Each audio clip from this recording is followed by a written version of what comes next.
Hello बच्चों, let's read the question first. And question states that a particle undergoes uniform circular motion.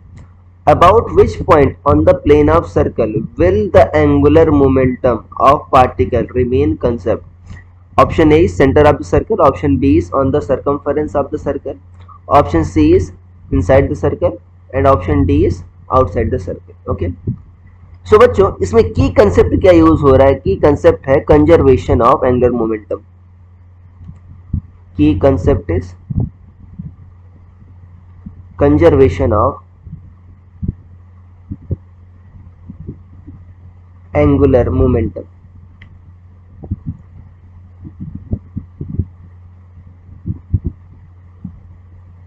और आपको पता है angular momentum कब कंजर्व रहता है?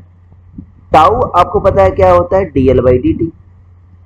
अगर नेट टॉर्क किसी पॉइंट के अबाउट जीरो हो, अगर टाउ जीरो हो, okay, if tau zero, then dl/dt क्या होगा? जीरो होगा. मतलब एंगुलर मोमेंटम की रेट ऑफ चेंज टाइम के साथ जीरो होगी. टाइम के साथ चेंज नहीं हो रहा, मतलब एल क्या है? आपका कांस्टेंट. कांस्टेंट मतलब आपका ये कंजर्व रह रहा है.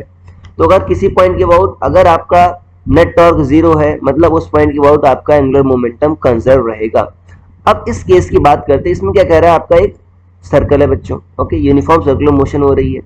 अब यहां पर यूनिफॉर्म से मतलब क्या है कि इसकी स्पीड फिक्स रहे. स्पीड फिक्स होती है तो होता क्या है? सिर्फ आपका एक सेंट्रीपेटल फोर्स लगता है और कोई फोर्स नहीं लगता है पार्टिकल पर. तो अगर आप सोचो तो सेंटर ऑफ सर्कल के अबाउट अगर हम नेट टॉर्क देखें तो वो जीरो आ रहा है कि जो सेंट्रीपेटल फोर्स लग रहा है वो सेंटर ऑफ सर्कल से ही पास हो रहा है. तो टॉर्क क्या होता है? R perpendicular into F. ठीक है ना, आर इंटू एफ.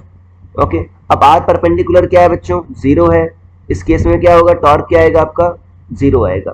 ओके, क्योंकि टॉर्क जीरो है इसलिए बच्चों क्या होगा? एल कांस्टेंट हो. किस पॉइंट के अबाउट? सेंटर ऑफ सर्कल के अबाउट. तो about centre of circle torque zero है तो एंगुलर मोमेंटम कंजर्व रहेगा. आपका ऑप्शन ए सही हो जाएगा. So I hope you understood it well. Best of the luck.